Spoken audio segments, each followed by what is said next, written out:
Hi there, welcome to I'll Knit If I Want To. I'm Andrea Mowry of Drea Renee Knits, and this is a weekly podcast where I try my best to answer some of your questions.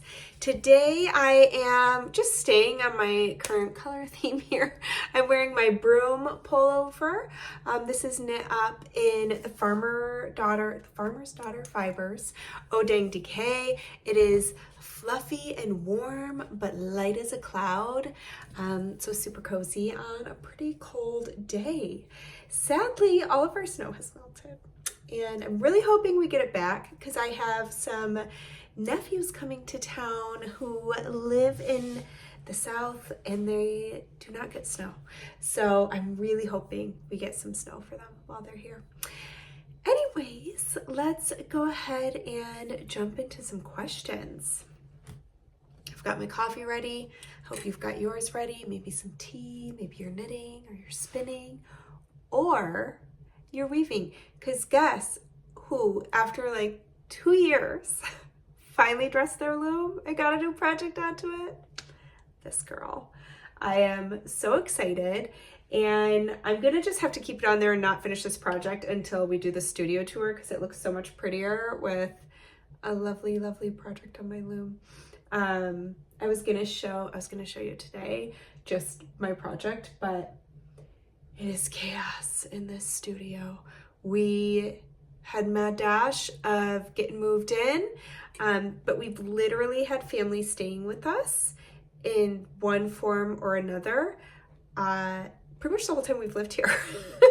We've had lots of visitors, for the most part overnight guests, and with the holidays and everything coming, I had to pull out all of our holiday decorations, and so moving in has kind of paused. We're like, okay, it's good enough until January, and then we're gonna have to get back to getting everything set up. But thankfully, my older sister, Maggie, did me such a solid, and she really helped with some of the decisions I was trying to make in the studio. So when I finally get to do the studio tour, she helped me with figuring out where to put things and hang things. So I'm really excited to show you guys. That will probably happen in January once I can tidy up, because like right now, right next to me is a box of unpacked things.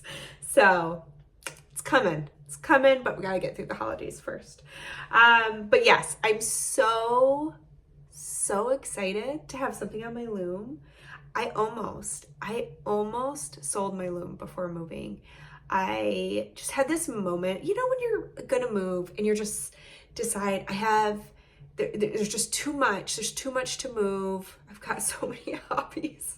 I love making all the things, and you're trying to downsize.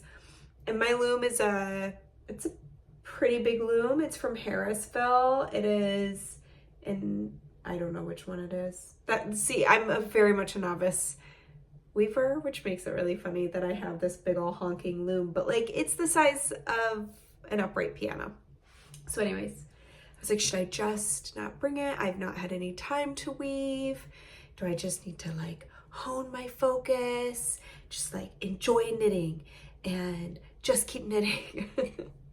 So I came this close. And then at the last minute, I was like, you know what? It feels like more work than moving the loom is selling the loom. So I kept it, and I am so happy I did, because I got it all put back together. Honestly, that's one of the reasons why I thought about selling it, because I was really afraid that I was gonna move it and it would break, or I wouldn't know how to put it back together even though I built it. So there was fear. There was fear involved. I had a little voice in my ear making me feel nervous, but got it. It has its own special place in my studio, but it's snug in here for all the crafts that are happening.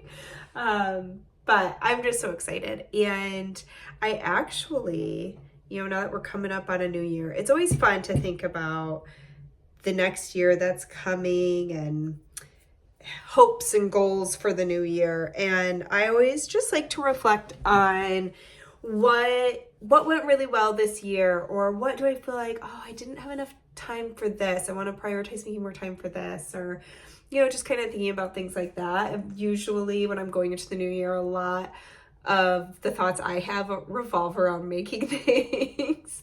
And so I was just thinking about 2025 and I'm like, I want to take some classes. Like, I really enjoy teaching, and I'm so grateful that that's something that I've gotten to do since getting into designing knitwear, is that it allowed me this opportunity to travel and teach.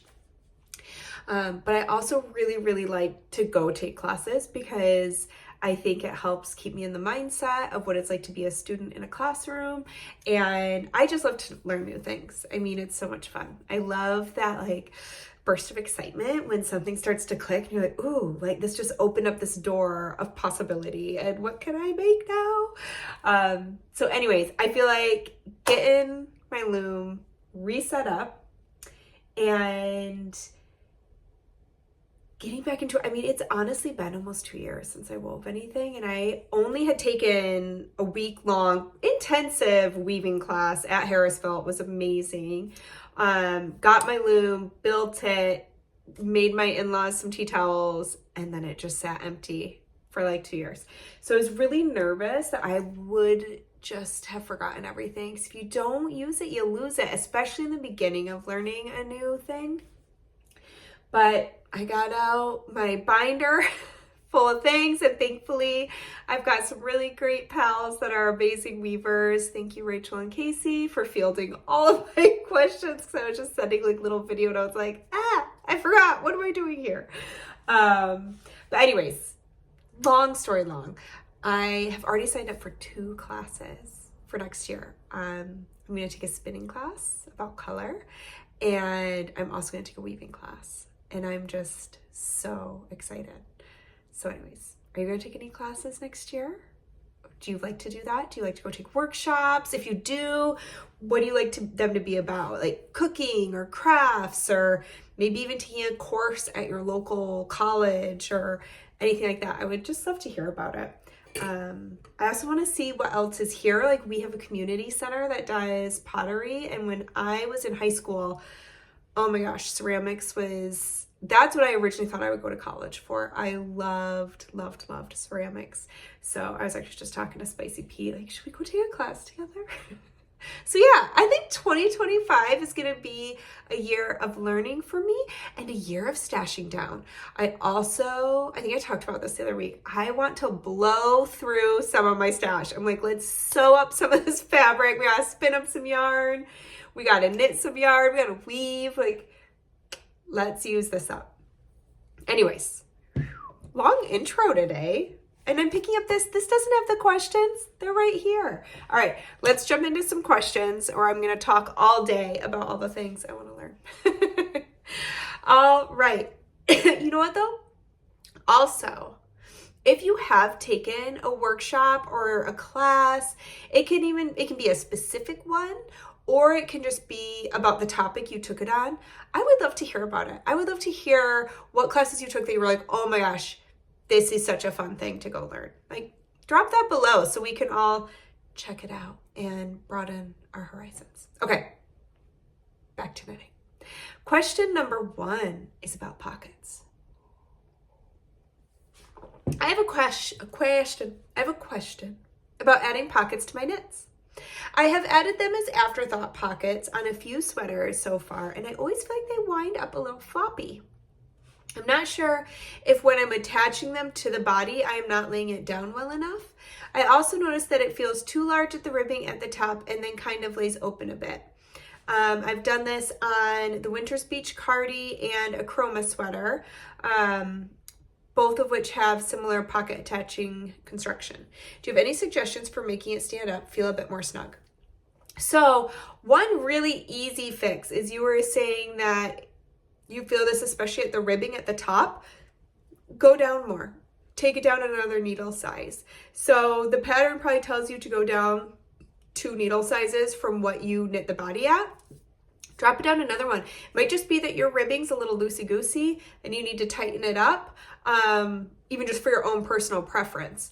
So that'll kind of help keep that a little bit more snugged up. When you say attaching it to the body, So an afterthought pocket, I guess you're talking about the liner, because an afterthought, it's not a patch pocket. I feel like either I'm seeing things or nope, there's just birds. Okay. I'm at like a different height than I was at my old place. If you watched my podcast before, you know I was 3 stories up. This one's just a 2nd story. And anyways, there was just a bird like right by my window. Okay, pockets, Andrea. So, yeah, when you say attaching it, the only thing you would be attaching is the ribbing at the top, because you, basically for an afterthought pocket, if you've never knit one, what you do is you knit the body of your sweater, but at a certain point, it should really be called a pre-thought pocket. Like I have you do in the Winter's Beach cardi, is you're actually going to put in a line of waist yarn. You knit these stitches, and then you're going to knit it with waist yarn, and then you're going to knit back over it again. And it creates this line of waist yarn that you can then pull out, and it opens up a hole in the sweater so that then the front of the hole you knit straight up and add a little bit of ribbing for the top of your pocket. And in the back of the hole, the other side of it, you're going to just knit straight down and you're going to make a pocket liner, usually with just like stockinette stitch. So that is what you would need to attach, is your pocket liner. So if your pocket liner, again, and it could come down to gauge, you might need to drop down an extra needle size for your pocket liner. I wonder if your pocket liner is maybe a little bit bigger than what would be equal to the width of the pocket opening. And so if you're trying to keep it in line with that, but it's a little big, and so you're attaching it in a way that that liner then isn't really flush with the sweater, maybe that's causing a little bit of gaping to happen. So again, maybe try going down a needle size and knitting that liner a little bit tighter, and just make sure that as you're sewing it in, that it doesn't feel like there's going to be any gaping for that pocket. But I really think knitting your ribbing a little bit tighter would help kind of snug up the pocket top a little bit. So maybe try that. All right. Next question is a what would you do kind of question. Thanks to you, I discovered La Bien-Aimée. Being a pretty new knitter, I ordered a shawl kit from them, got the yarn and everything. Here's the thing. I love the yarn, but I lost my place. Sorry, hold on. I love the yarn, but as much as I've tried to love the piece, I just don't. It's not a complicated knit, just a wave pattern, dropping a stitch, like so many runs in a pair of 70s pantyhose. That part I don't mind, but this thing is weirdly asymmetrical, and I can't find a satisfying way to wear it. I've been trying for more than a year. Should I dismantle the whole thing and make something I adore? 100% yes. 100% yes. If you have spent a year trying to love that shawl and you just don't, girl, tear it out and turn it into something new. That is the great thing about knitting and yarn, is you can unravel it and knit it into something you will love. And especially if you're a newer knitter, it personally took me quite a while to figure out what my actual style was. Sorry, I can see like a glare coming in onto my glasses and it's distracting. It took me a while to figure out what truly translated into something I wanted to wear. So I might see a pattern and it looks fun, or I like the color that the designer used, and so I knit it, and then I would finish it and be like, this is so not me. This is fun to knit, but I don't actually want to wear it. So I gave a lot of knits to my mom, and thankfully they fit her just right. But sometimes something just looks fun, we want to knit it, but it doesn't turn out being a fit for us personally. And so I 100% say unravel it. I've done that with a sweater before, where I had knit a sweater. I loved the sweater on other people. I really enjoyed knitting the sweater, but it was not well suited for me. It was too long. It wasn't comfortable on my frame. It just didn't work out. And so I unraveled the whole thing and repurposed the yarn. So 100%, especially if it's yarn you love, you invested a lot of money into it, you should make it into something that you then get to really enjoy. And if you really love the yarn, now you get to knit it twice. So it's kind of like a bonus. All right, episode 3. Regarding the wooden bobbins you mentioned last episode, how much spun singles, excuse me, or plied yarn can you get on them? We just pause right there. I do not put plied yarn onto those bobbins. I'm going to grab one quick.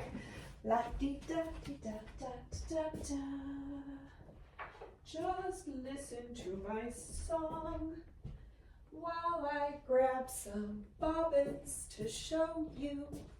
All right, I'm just going to show you ones with yarn on them. Okay, I don't put plied yarn on these unless I am using them for weaving. But when it comes to spinning, so right now I'm spinning an Advent. This is Hedgehog Fibers. Oh, these are going to be well past the days you would have opened these if you're doing it. And I won't tell you what days they are, so spoiler alert, I am going to show 2 bobbins that have an Advent on them, but they're from many, many days ago. So hopefully it won't be a concern. Okay, so what I'm doing right now is spinning up each day, and I only have so many big bobbins because I am wheel spinning this. So I am then transferring that day's spin onto a weaving bobbin. At the end, I'm going to organize them and decide how I want to apply them. I also use these if I am spindle spinning. And as my spindles fill up, again, I only have so many spindles. So as the spindles fill up, I will move them over to these to store the singles until I ply them. I do not ply onto these. I ply all of my, I do all my plying on a wheel, either one of my big wheels, my manual wheels, or on my electric wheel. And I just use a regular bobbin in that case. So I only store singles on here. It's a weaving bobbin. It's not very big. It's a pretty color. So I can fit, these are fitting 25 grams of yarn. So, of singles. So that's about how much I put on there, 25 grams. Right? You know, now I'm doubting myself. I actually don't know how much is on here. Because I'm just realizing so I'm spinning 2 Advents. I'm doing a spindle. I'm doing one on spindles from Melly Knits. And then I'm doing one on my wheel, which is Hedgehog Fibers. And Hedgehog Fibers I'm going to grab my little scale here. I'm just disappearing on you. Okay, because I want to give you an actual answer here. So, grabbing a scale. I'm gonna weigh an empty bobbin. This is what they look like otherwise. Okay, so the bobbin itself weighs about 10 grams. Ha! Okay, no, I wasn't that far off. So this has 22 grams. And yeah, about 20. So I would say 20 to 25 grams per bobbin. Why won't you focus? Is about what I store on those little wooden bobbins. Okay, what else? Also, when you're rewinding your singles onto these little bobbins, do you rewind them in the same direction you spun your fiber? I'm also assuming you are using their wooden bobbin winder. So I have I don't know. It's not actually a, because what are these? Are these shacked? I think these are Harrisville. I use, I don't know the name of my bobbin winder. It's metal. It's not wooden. It's not the Harrisville one. It looks really old school, like a gear. It's pretty cool, but I don't know the brand of it. But Harrisville also sells it. I bought it from them. Okay, and in regards to when you're rewinding your singles onto these little bobbins, do you rewind them in the same direction you spun your fiber? I don't know that I understand that question. Do you rewind them in the same direction? Yeah, I don't pay attention. I just transfer them over. I do hold, so, yeah, I don't pay attention to that part. I just get it on there and I just go back and forth until it's all transferred over. I have never noticed it adding or removing twist. It's always been fine. Again, I do it from spindle spinning too, where I can't manually get as much twist onto my spindles as like my wheel can. It's going to be a little bit less twist in there, and I've never had any issues with it adding or reducing the twist. So I don't pay a whole lot of attention as long as it's transferring from the spindle to my big bobbin, or from my big bobbin, one of those, onto the little bobbin. I just go for it. So unfortunately I don't have an answer to that part. Okay. All right. Okay, I'm working on an all-over lace cardigan with a cotton and silk yarn. My yarn overs are very uneven. I feel like I have to fiddle with it to get it all even. Do you have any tips? So basically, my guess is the reason you have uneven yarn overs is some probably follow a knit stitch and some probably follow a purl. And what happens is, depending on where our yarn is being held, depending on where our yarn's being held before we go to work that yarn over, which is going to change depending if you were knitting or purling, it changes how much yarn we end up putting into that yarn over. So our yarn overs following our knits are going to be a different size than yarn overs that follow a purl, or that then go into a knit or a purl. So I found some tutorials for you because there's already people who have done such a great job talking about this and have really, really clever tips for managing it. So below I am linking you up to a blog post from Knit Reno, and I'm also doing a YouTube video from Suzanne Bryan, who I really, really loved her steeking video. I think I shared that a week or so ago. So anyways, she also has a whole YouTube video talking about yarn overs and their sizes, and that affects their tidiness and everything. So anyways, I will link both of those for you below. All right, last question of the day. I just finished the Moonweight cowl when I noticed that I dropped a stitch while closing it up with the Kitchener stitch. I'm wondering the best way to fix it. I was thinking of just using the same color as the stitch and doing duplicate stitch. Will it hold? I don't feel like I can undo the Kitchener stitch, but curious what you would do. Absolutely, that is what I would do. I would go ahead, get the color you need to go through there, because all that matters is that you just lock that stitch in and keep it from dropping. So I would just use duplicate stitch to grab it, and then I would carry the duplicate stitch over a few stitches to each side. That way you're going to ensure that that end on each side of that scrap yarn you're going to have to use to do that is nice and woven into the knitting, because that's going to keep it so that it doesn't unravel. And then I would just go ahead and pull it through into the tube of the cowl, snip it, and you'll be good to go. But that's exactly what I would do. I feel like half these questions today, y'all already knew what to do. So I'm just here to give you the thumbs up and cheer you on, tell you can do it. But yeah, it's exactly what I would do. All right. All right, I think we've done it. All my show and tell, I'm gonna save for a day when my studio looks better and I can just walk around with the camera maybe and show you. But I already have 4 patterns in the works for 2025, 3 of which are completely like done and dusted, 2 of which have even already gotten through testing. And then I just finished up 2 sweaters. So, and I have so many, I have a list because I'm afraid I'm gonna forget. So I have a list of like all the things I want to do for next year. So I'm really excited to make all the things. But I hope that you have a great weekend, and I hope to see you back here next week. If you have a question you'd like to ask, just go ahead down to the description below the video, all the way to the bottom, and there's a link where you can go fill out the little Google Drive form. That's how I collect all the questions, and I hope you found this helpful, and have a great weekend. I'll see you next time. Bye.